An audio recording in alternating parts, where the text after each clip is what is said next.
Hi friends, தாறுமாறு தக்காளி சோறு சட்டுன்னு செஞ்சிடலாமா? ஒரு ஜார் எடுத்துக்கோங்க. 4 பழுத்த தக்காளி, ஒரு வெங்காயம், கொத்தமல்லி, பட்டை, இஞ்சி பூண்டு பேஸ்ட்டு இவ்வளோ ஊற்றி ஸ்மூத் பேஸ்ட்டாக அரைச்சிக்கலாம். அதுக்கப்புறம் ஒரு குக்கர் எடுங்க. எண்ணெய், கடுகு, கருவேப்பிலை போட்டு தாளிச்சிட்டு அரைச்சி வச்சுக்கிற பேஸ்ட்டை முழுசாக ஊற்றிடுங்க. ஸோ அது ஊற்றிட்டு நல்லா கிண்டிடலாம். ஸோ அது கிண்ட எண்ணெய் தனியாக பிரிஞ்சு வரும். அந்த ஸ்டேஜில் ஒரு ஸ்பூன் மிளகாத்தூள், உங்களுக்கு காரம் எவ்வளோ வேணுமோ அவ்வளோ போட்டுங்க. அது மிளகாத்தூள் போட்டதுக்கப்புறம் தண்ணி, தேவையான அளவு தண்ணி ஊற்றிட்டு மறுபடியும் கிண்டி விட்டுட்டு உப்பு பார்த்துக்கோங்க, தண்ணியோட அளவு பார்த்துக்கோங்க. அதுக்கப்புறம் கொஞ்சமாக மஞ்சள்தூள் அதையும் சேர்த்துக்கிட்டு அலசி வச்ச அரிசி எடுத்து கொட்டிடலாம்.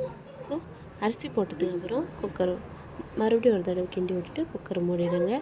மூடினதுக்கப்புறம் கரெக்டாக 2 விசில் விட்டு எடுத்திங்கன்னா நம்மளோட தாறுமாறு தக்காளி சோறு ரெடி. தேங்க்யூ ஃபார் வாட்சிங்.